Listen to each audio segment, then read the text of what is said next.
मैंने जो प्रश्न किया उसका जवाब मंत्री जी ने नहीं दिया। मैंने प्रश्न किया कि क्या आपके थाने सक्षम है क्या? एआई के टूल पर आप उतना विश्वास ना करें, क्योंकि एआई के टूल पर पहले जिसने भी कुछ बताया होगा वो उसको स्टोर करके उसी को आपको बता देता है। कि जो है वो स्थिति बहुत ही खराब है। हजारों लोग जो है वो ठगे जा रहे हैं, कुछ आत्महत्या करने के लिए बाध्य हो रहे हैं। अगर आंकड़ा देखेंगे 2020 में 2295 मामले, 2021 में 7134 मामले, 2022 में 12295, 23 में 22,296 और खाली 2024 में जो है उत्तर में 1301 बताया है। लेकिन वो जो आंकड़े हैं वो 16,811 और एआई कहता है, आर्टिफिशियल इंटेलिजेंसी कहता है कि 17,693। मेरा प्रश्न ये है कि राजधानी के अंदर में सैकड़ों करोड़ रुपया ठगी हुआ है, उत्तर में कम आया 47 करोड़। लेकिन साइबर थाना कहाँ है बहुत कम लोग जानते हैं। और गंभीरता इस बात की है कि सरकार ने राज्य में सूचना प्रौद्योगिकी अधिनियम 2000 की धारा 79A के तहत कोई साइबर विशेषज्ञ नियुक्त नहीं किया है तो बताने का कष्ट करेंगे। और जो है उस थाने के अंदर में एक भी आईपीएस रैंक का जो है जो एक्सपर्ट अधिकारी जो है वहाँ पर है कि नहीं है ये बताने का कष्ट करेंगे।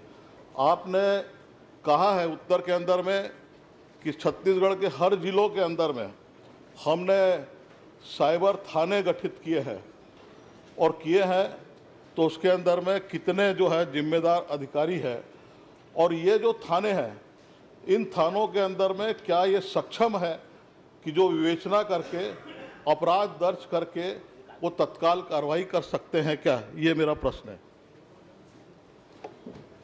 माननीय अध्यक्ष महोदय, माननीय सदस्य की ये चिंता बड़ी जायज़ चिंता है और उसमें हम सब काम कर ही रहे हैं। परंतु एक विषय मैं ज़रूर आपसे कहना चाहता हूं कि माननीय सदस्य ने कहा है कि साइबर थाना कहाँ है उनको नहीं मालूम।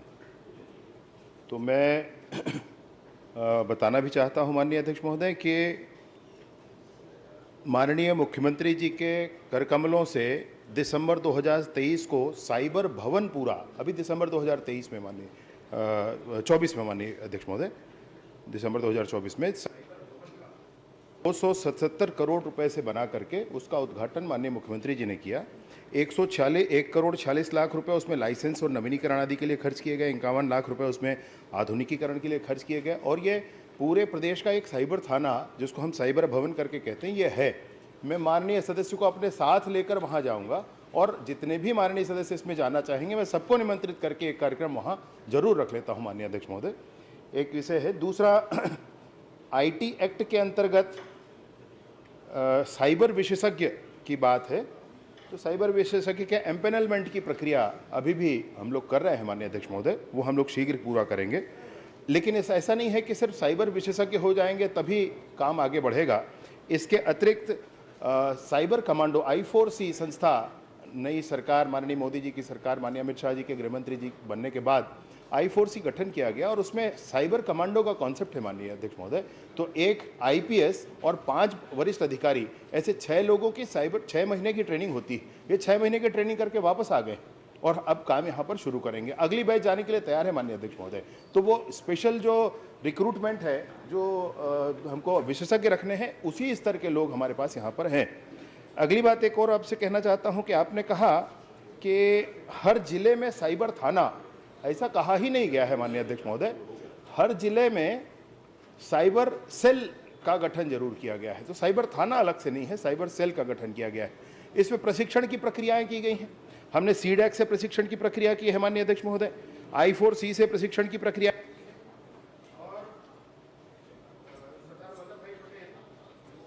सरदार वल्लभ भाई पटेल नेशनल पुलिस एकेडमी, इससे भी प्रशिक्षण की प्रक्रिया की है और ऑनलाइन प्रशिक्षण की प्रक्रिया लगभग हर हफ्ते हर थाने में चलती है। इस तरीके से हम इसमें नॉलेज बेस बढ़ाने के लिए आगे बढ़ रहे हैं और जल्द ही आगे आएंगे। आंकड़े जो आपराधिक प्रकरण दर्ज होने के हैं, मैं माननीय सदस्य से भी कहना चाहता हूं कि एआई के टूल पर आप उतना विश्वास ना करें, क्योंकि एआई के टूल पर पहले जिसने भी कुछ बताया होगा वो उसको स्टोर करके उसी को आपको बता देता है। एक ऐसी घटना आप उसमें लें जिसमें आप बताएं कि आज दिनांक को ऐसा ऐसा हुआ, कल कोई और दूसरा उससे पूछेगा तो आपकी घटना को उसमें बता देगा। तो एआई उतने परफेक्शन से अभी काम नहीं कर रहा है, पुलिस के डाटाबेस पर एक्सेस एआई का नहीं है, और इसलिए जो आंकड़ा पुलिस के द्वारा दिया गया, विभाग के द्वारा दिया गया है, कृपया आप उसी को ध्यान करें।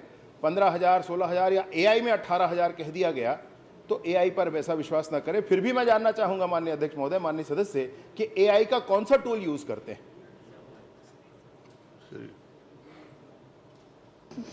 मैंने जो प्रश्न किया उसका जवाब मंत्री जी ने नहीं दिया। मैंने प्रश्न किया कि क्या आपके थाने सक्षम है क्या, कि या फिर कोई रिपोर्ट लिखाता, अपराध दर्ज कराता है तो आप रेगुलर थाने के अंदर में भेज देते हैं क्या? मेरा एक ये प्रश्न है। एआई के अलावा जो है एनसीआरबी जो है वो भी आपका कह रहा है कि जो डाटा के बारे में, और जो 16,000 से अधिक बता रहा है एनसीआरबी बता रहा है। और एक प्रतिष्ठित अखबार ने छापा है, मैंने पूछा उससे तो उसने कहा कि पीएचक्यू से मैंने पता किया है। तो ये सारे जो नेशनल क्राइम जो रिपोर्ट है, अगर वो भी गलत है तो फिर आखिरकार ये उसको देता कौन है रिपोर्ट? तो ये थाने का मेरे को की विवेचना करके गिरफ्तार करने के लिए वो सक्षम है क्या? खाली राजधानी का बता दीजिए आप। माननीय अध्यक्ष महोदय, एक साइबर भवन जो मैंने आपसे कहा, जो राज्य स्तरीय थाना है, वहाँ पर पूरे राज्य से कहीं का भी एफआईआर दर्ज हो सकता है। दूसरा, 5 रेंज स्तरीय भी थाने तय किए गए हैं, उन पर भी काम चल रहा है, उसका भी स्ट्रेंथनिंग चल रहा है, उसमें भी ट्रेनिंग चल रहा है। इसके अतिरिक्त 9 और नए साइबर थानों के लिए हमको स्वीकृति मिली है, उसके भी निर्माण का काम चल रहा है। उसके लिए भी हम लोग वैसे पृथक से आईटी सेक्शन वालों की ही एक अलग श्रृंखला बनाने के लिए अलग से इसमें प्रक्रिया करके भर्ती की प्रक्रिया करेंगे माननीय अध्यक्ष महोदय, परंतु अभी डेपुटेशन में लेकर ट्रेनिंग करा करके काम करा रहे हैं, तो ये भी हो रहा है। एक बात जो माननीय सदस्य ने कही कि थाने सक्षम है अथवा नहीं है, थाने सक्षम बन रहे हैं माननीय अध्यक्ष महोदय। साइबर थाना हमारा जो सेंट्रल का है, राज्य का है, उसमें कहीं कोई परेशानी नहीं है। पूरी सक्षमता के साथ पूरे राष्ट्रीय अंतर्राष्ट्रीय स्तर पर जो जो तकनीक होनी चाहिए वो सारी तकनीकों के साथ हमारा साइबर भवन तैयार है। 5 रेंज थाने हैं, वो भी पूरी तरीके से तैयार है। एनसीआरबी का डाटा मैं माननीय सदस्य को बताना चाहता हूं माननीय अध्यक्ष महोदय कि नेशनल क्राइम रिकॉर्ड ब्यूरो, इसका अंतिम डाटा 2022 को जारी हुआ है। आप एक बार एआई से फिर पूछ लें कि एनसीआरबी का आखिरी डाटा कब जारी हुआ है, आपको बता देगा 2022 से पहले जारी हुआ है। 2022 के बाद एनसीआरबी का कोई डाटा जारी नहीं हुआ माननीय अध्यक्ष। और पत्रकार साथी जिनकी बात माननीय सदस्य कर रहे हैं, मैं निवेदन पूर्वक कहता हूं कि मैं भी मिलना चाहूंगा उनसे।